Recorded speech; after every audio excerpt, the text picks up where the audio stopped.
Sidearms have always been in the heart of Destiny, and more so for me, back in Destiny 1. On console, I remember the good old days of Dreg's Promise and Queen's Choice. Oh man! In Destiny 2, we have some really amazing choices as far as sidearms go. But today, we're going over the newest sidearm, Brigand's Law. Let's go over what makes it special, what roles you should be using, and who would benefit the most from using this sidearm. What is going on, YouTube? Matty here, and today we are going to be going over the newest legendary sidearm that I think is just flat out disgusting. Brigand's Law is a 450 round per minute sidearm that rocks a rapid fire frame. What makes this frame special?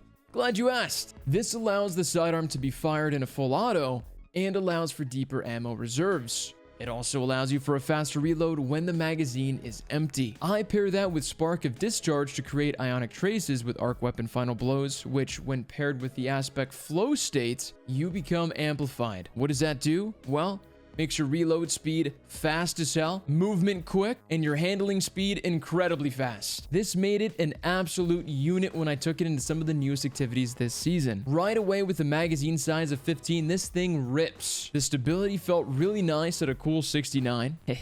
But these things will ultimately depend on the role you get. Which roles should you be looking for? Well, let's take a look. In the barrel column, I'm a big fan of Arrowhead as it brings that recoil direction to 100, which will be directly up and down when shooting. For the second slot, I would aim for Accurize to give you that plus 10 to range. Third column, we're going to want either Threat Detector for that increased stability and reload speed when enemies are nearby, Perpetual Motion for the increased stability, handling, and reload speed when you are in motion, and for the final pick, I'd say Killing Wind, as it allows you a plus 20 in range, plus 50 in mobility, and plus 40 in handling amongst other benefits on a kill. I'm a big fan of Killing Wind as it procs on kills versus having to reload after a kill for it to proc. Now, depending on your playstyle, you're free to choose between one of those or something else, but those are the three that I recommend. Now, for the last slot, I'm gonna recommend Swashbuckler. Now, this gives us a ×5 in damage when you get a melee kill. Now, guys, this is insanely massive because this season, we have a lot of, and you guessed it, melee-heavy abilities. That's right, getting a melee kill could never be easier. Now, if you didn't want to go with Swashbuckler, we do have Rangefinder, which does add a bit more range, but it will zoom in your sights just a little bit. Now,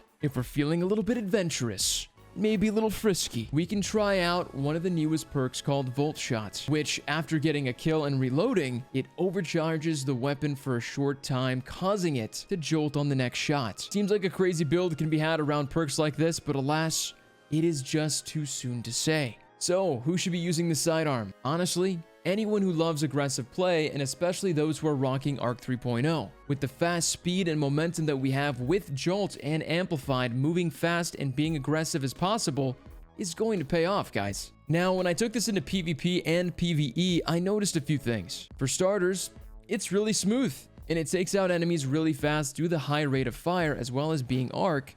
It's going to create those ionic traces. So for PvE ad clears, this can be added to the long list of amazing weapons. In PvE, in PvP, this had the same desired effect of taking enemies out fast and allowing me to be nimble enough to jump in the air and still be hitting my shots. I mean, this is mainly due to the wave of bullets that I'm throwing their way, but I'd like to think that maybe the sidearm is just God tier. I don't know. Now, I'm not really too sure how the in-air accuracy changes really did change this season, but we're going to deep dive into that specifically in a future video, so be sure not to miss it by subscribing to the channel. You know what I'm saying? Hit the button, all right? I have to say it once, all right? I'm sorry. We're moving on. Now, is this sidearm the end-all, be-all of sidearms? No, guys. There are too many great sidearms that, truthfully, all shoot and perform pretty similar to each other. Is this the cool new pirate sidearm with a funny name and some cool new perks? Yes. Yes, it is. The newest perks here are going to be kind of what's going to spotlight this sidearm. It's going to really bring forth some uniqueness. So guys, explore it. Have fun with it. I should bring up that this sidearm has an origin trait called Right Hook. When dealing with melee damage, it gives the weapon increased target acquisition and also increases the range for a short period of time. Dealing more melee damage again increases this effect. So, if you're a punchy boy or girl,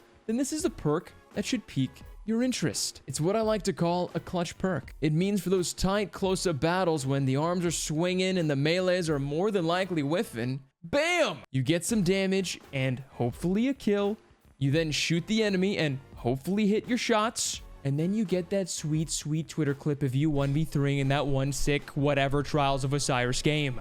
It may not happen that way, but hey, we can dream. Anyway, let me know down below if you're enjoying the new season so far, guys. I am so excited about it. There is so much to do and so much to explore. I'm probably not going to be getting any sleep. So let me know down below if you plan on grinding this out, grinding out the sidearm, your thoughts on the new season, and what you guys would like to see next. As always, guys, I love you. Thank you for all the support, and I'll see you guys on the next one.